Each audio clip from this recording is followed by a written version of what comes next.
Ah, it's in the can.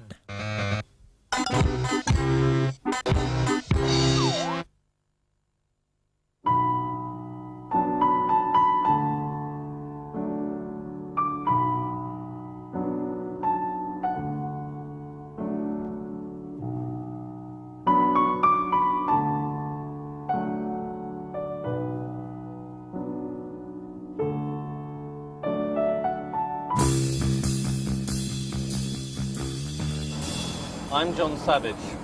Although I'm a Londoner, I love this city. It's my second home. I lived here for several years in the late 70s. When I lived here, the music was doomy and the city was a mess. Now the music's changed and the city's changed. I want to find out why the music comes out of the city in the way that it does and how that music has changed the city. The idea is to drive around the city for 24 hours to find out what Manchester's like now. First stop is Hume, that mid-60s attempt at social engineering now being torn down and rebuilt.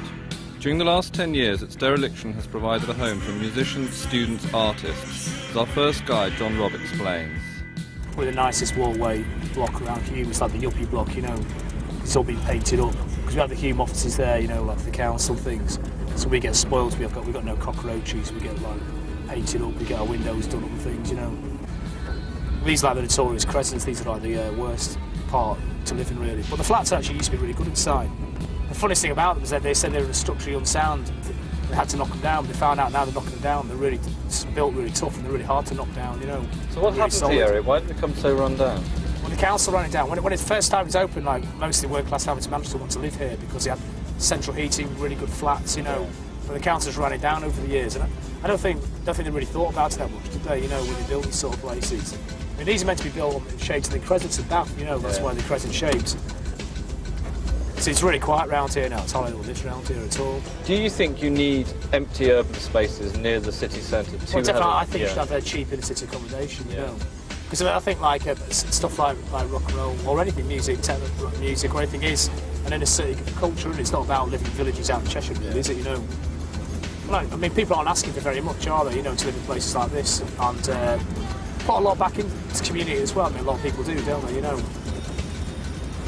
I mean, an art scene always needs a bohemian type area to thrive, doesn't it? I mean, you've got like Kreuzberg and Berlin. That's dying as well now, isn't it? I mean, I've heard Amsterdam's becoming the main bohemian place in Europe now. Everyone's moving up there.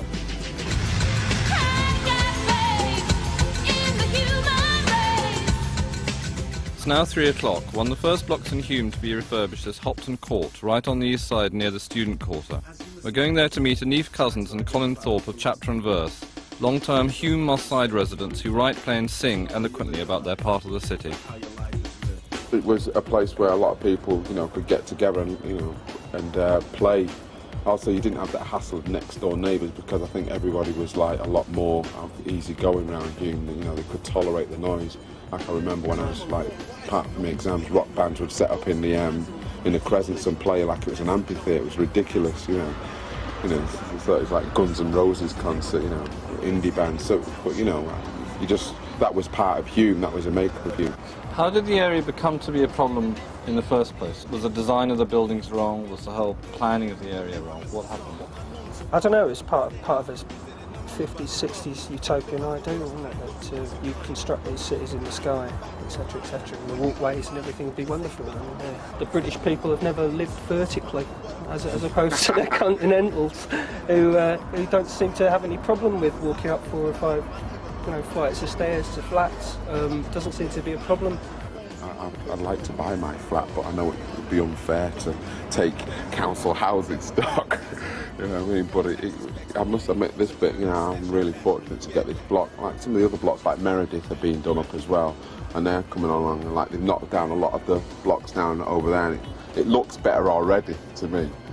I mean, I've spoke to people and they said they're glad they're all going down. You know, and like you know, go around Moss Side and you see some of the new houses with, you know, fences where you don't see your next door neighbour. People seem to enjoy that, you know. As you listen to this, try to identify with the philosophy. Ghetto is a state of mind. It's not where you live your life, but how your life is lived.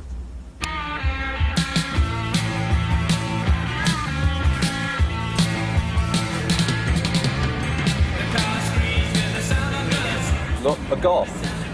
I haven't seen a goth for ages.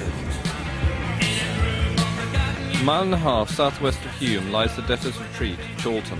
It's now home to many Manchester musicians, members of the Stone Roses, M People, A Certain Ratio, and 808 States' Graham Massey.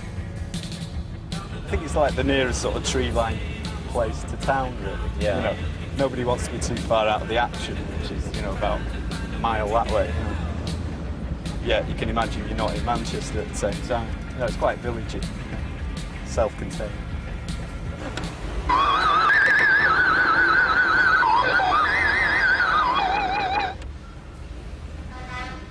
So we're hearing a new world now, aren't we? I hear a new world. I hear a new world. You've been a musician in Manchester for how long? About 10, 15 years? Is that all 10 years? Yeah, about 10 years. How has it changed over the last 10 years? Well, it's become a lot more successful. I think when in my day, if you weren't in my day, it's like you got the punk lump, Yeah. and then you got the house lump later on, and in between is this huge desert where nobody did nothing. I think music's just become a lot more accessible. You know, making it for like people. You know, they can get a record out easier. They blag studio time. They borrow instruments. They don't pay for anything. And then the first point where you spend money is having it pressed up, having it mastered, which costs you about maybe £800 or something. And then they sell them through record shops, you know, record shops like Eastern Bloc. You need, you know, roots for your music, you know, and I think it just sort of drifted around for a while trying to find an identity. And we found it with like computer music. As we started, you know, listening to dance music a lot more. I think the computer thing really freed you up and allowed you to make music that you wanted to make. So and music that you could actually sort of, that had a use. Is it just a coincidence, or is there any significance in the fact that the computer was invented in Manchester? Yeah, somebody told me that the other day. I was quite shocked. I think, yeah, the computer was invented in Manchester, but I think we also invented the Luddite as well in Manchester. So if the computer was invented, it was probably like put in a cupboard for a few years while somebody else developed it. Cars is not the most important place for our music, I don't know. That's the place where we know it. You know, if it works in a car, it'll work everywhere. We make great travelling music. Manchester's absolutely packed full of great driving moments, and this is one of them. It's got everything. GMX, Refuge Building, Town Hall, Eastgate, Knott Mill, Boardwalk. Going over the River Medlock now. There's Pete Waterman's new building, the church. And the painted up bridges. A city based on transport. Canals, rivers, roads, metros, trains, every conceivable form of transport you could want. Here we are, the library, the town hall, people on their way to Prince. Yep, waiting for the trams. Here we are. They haven't run anybody over yet, but I'm sure they will soon. Altrincham to Bury, direct. On a night like this, it looks like the perfect plan of a city. This is how planners would like to see the city. Everybody's getting on the trams, it's sunny, there's enough people around. It looks wonderful.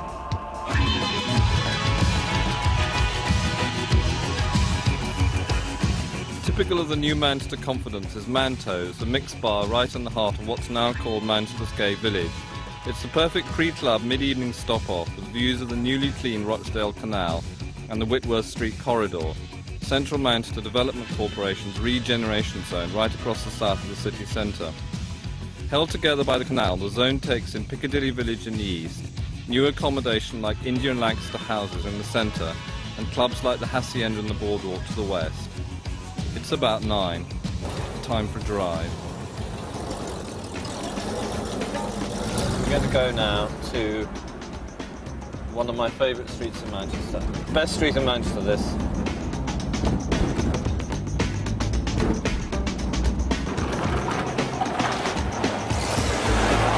So here's the remnants of the Industrial Revolution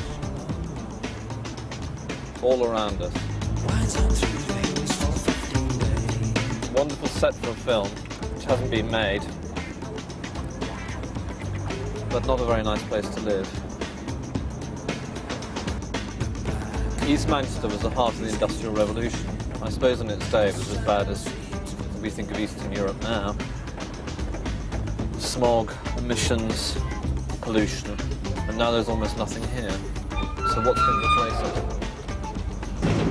The past into the present. The Industrial Revolution into Techno City. It's 11 o'clock, Friday night.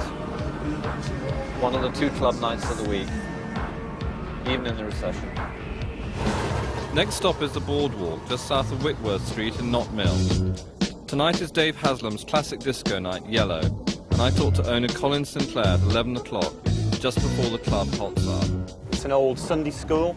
It was built in 1876, before any of this urban desolation you see around you was ever here. When it was built, it was surrounded by fields, plain fields. When I found it, which was some 7 years ago, it was completely derelict, as really was much of the inner city. I think the boom of Manchester music owes a lot to the urban landscape itself, and the fact that in this area there were so many derelict warehouses and derelict mills, and nobody could use them for anything at all. And along would come a band that needs somewhere to practice, and unlike many other cities, Manchester had all these huge, empty urban cathedrals waiting for people to do something in. One of the prime sites on Whitworth Street is the Hacienda, celebrating its 10th anniversary this year. Hillegonda Ripveld is curator of the exhibition about the club's history. It changed in a way that a lot of the derelict spaces around here were done up and reused in new uses, like the derelict train stations, the GMX now, and the old gas factory, the British Council's down there now, and some nice shops around here. The nightclubs are important because they're like a point of socialising, and also a space where to forget daily realities. And it's also a space where you sort of recharge your emotional energies, very much like a church in a way, a nighttime church. From 6 o'clock to possibly 10 o'clock on a Saturday night, there was thousands upon thousands of youngsters, 16, 17, younger, 15, 14, coming from the outside areas, from Bradford, from Leeds, mainly Yorkshire, coming down to Manchester to the clubs. This was Rowntree's, it's now the X-Club. Right. It was Rowntree's there. Yeah. How many? Do you have any idea of how many clubs there are in Manchester at the moment? At the moment, I think there's 130 in the surrounding areas. At that particular time in the 60s, there was, I believe, around about 250, 300. That's taking the outskirts in again. We're just passing now the Arndale Centre, where, if you see where the stairway is in the Arndale Centre, yeah. to the left of that, it was Cromford Court. And in Cromford Court there was the Cromford Club, which was a casino. And at the side of that there was the Jigsaw Club. And then it changed to Heaven and Hell. I saw Joe Cocker's grease pan there, 66. Yeah. Another one. This was the Oasis. This is where the Hollies, like the resident band here.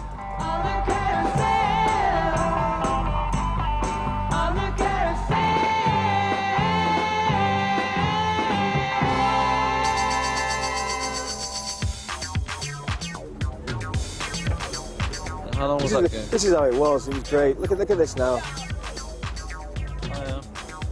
This is how it should be.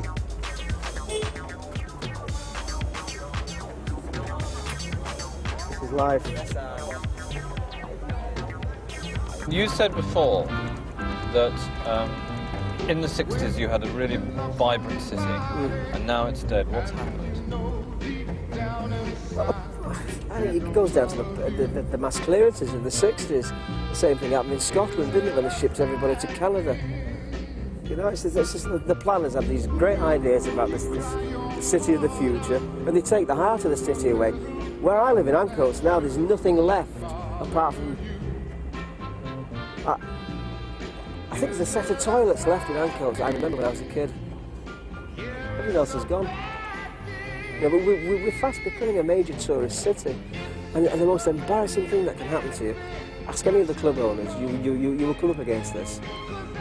You get tourists who come to the bar half past 1 in the morning, and they'll come in the club, they're having a good time, and 2 o'clock comes and everything stops, and they come to the bar and they say, is there any chance to finish now?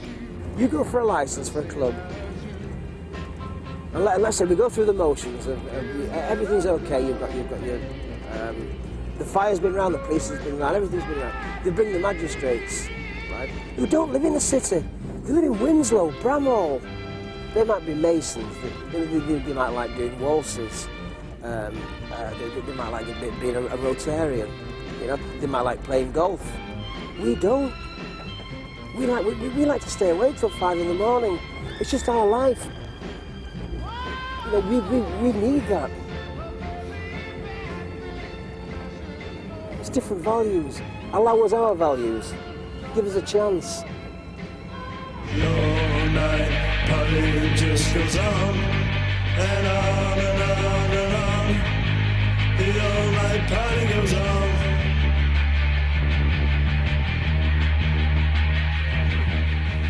So it's 4 o'clock, everybody else is asleep except for us. We're up in Sunset Radio with Hugh and Clark, one of Manchester's best DJs, playing all night. Hugh, you're up all night. Who are you playing to? I'm not quite sure, actually. I have a vision in my mind. All the people that I play to, these are people that have been listening to black music for a long time, and they've reached the spiritual stage of it. That's the sort of music that I'm playing for them. But I believe black music is like, once you get into it, you're addicted to it, and you have to stay with it and follow it and find out more about it. And the more you try to find out about it, the more you get pulled in by the inspirational phase of it. Manchester's got a very strong, on-the-ground movement. Musicians, DJs, and they just don't get any exposure at all. And what I try to do is I try to give them that exposure on the program, you know what I mean? Can you tell me also about the recent history of black clubs in Manchester? Well, they're all white-owned. In my time span, there's never been sort of like a black-owned nightclub in Manchester. There never has been. I mean, there's an amazing amount of money waiting for the first person to do that. All the clubs we've ever had to promote black music have always been like clubs that are at the end of their leash. You know what I mean? They started off as sort of like nightclub for the mainstream white audience or whatever, you know what I mean, your commercial line. And clubs only last so long and then they die. And when they start to die, they lose the audience. And the managers sort of like say, well, you know, we've got 6 months left on this lease, how can we get some money in? Oh, we let the black kids in, you know what I mean? And it's always been the same. We very rarely have a regular black music night in a high quality nightclub in Manchester. And it's so sad, really. The few moments that we have had them, you know, have been very enthusiastically received. People dressed up, look nice and come out. And it's just sad. And I'd like to, I think that's one of my ambitions actually, to open one in Manchester. I want to be rich, and I want to keep Manchester entertained with it. But it's just difficult getting them at the moment.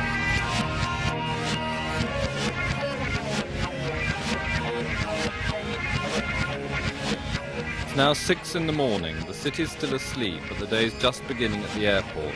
It's the only place to go to listen to the Stone Roses and watch the planes take off for Larnaca and Ibiza. Now you can fly direct to New York. 100 years ago, you'd go to the Castlefield Basin, and you'd buy your ticket to America from this tiny booth. This transportation theme park is now a major area of regeneration. The Whitley Street corridor is a fascinating regeneration corridor for Manchester, really. What's happened is that in 1987 the Development Corporation were designated, and they have actively stimulated redevelopment in this sort of urban fringe of Manchester. So can you tell me, how important would you say for the city has its pop culture been? It's been integral, to my mind, it's had an integral influence on the economy, which has never really been recognised by the mainstream economy in Manchester. And it's only now that Manchester music has become very established on an international scale that the establishment is coming around to that way of thinking. To my mind, the best developments are those that take time. That it's sort of organic regeneration, and it's an evolutionary development pace rather than a revolutionary development pace. It's very difficult to use a contemporary environment within a historic setting, but when it's used well, it actually works fantastically. One person investing in the area is record producer Pete Waterman. It was a church, and it's built in 2 levels for 2 reasons. The plebs went downstairs and the hierarchy went upstairs. You know, if you worked for the Lord, you went downstairs, but if you were the Lord, you were allowed to go upstairs, where it's going to be studios and offices. You know, we've just started our own label out of Manchester, so we're running the lot. This office here is a design team, and they do all the sleeves, not just for us, but a lot of other people. So it'll be like a grand record company, like a Manchester EMI. If you look at history, the North West has probably been the most prolific spawner of talent musically and probably artistically that there is. There's something about London that is not quite as artistic as the North West, probably because it's all there for you and you don't have to make it, where in this part of the world you have to make the entertainment yourself. Manchester's always been a big dance area. I mean, particularly black dance area, and I think that, I mean, I came here originally, started to come here purely because of the dance culture, because I related more to the dance scene here than I did in London, because we're a little bit faster with our rhythms up here. And there are rumours that Radio 1 is going to move to Manchester. There's a very strong possibility that Top of the Pops will move to Manchester. If it does, then that one move of Radio 1 to Manchester will change completely the record industry, because there'll be no need to be in London. You know, you can fax Tokyo from here, you can fax New York from here, you can phone anywhere in the world. So it doesn't matter, you know, where you are. And a 35-minute shuttle flight from Manchester gets anybody from any part of the world. And of course we've got flights into Manchester now from Tokyo, so it's an open world really. Because if we compete in Manchester against Londoners and against New Yorkers and, you know, Europeans, we'll beat them. We'll beat them because we've got all the raw talent. But we have to do it commercially. It has to be that you've got to make a hit. You know, just because you're in Manchester, you know, I'm not going to give you money just to be in Manchester. It's get off your fat arse and go and kill them.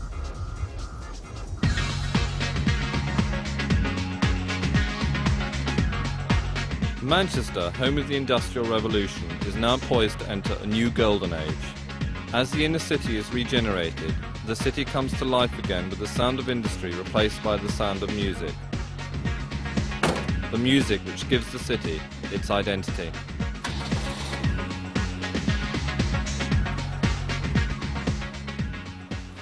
Tomorrow, a celebration goes out on the town in Blackpool at the same time, 10:40.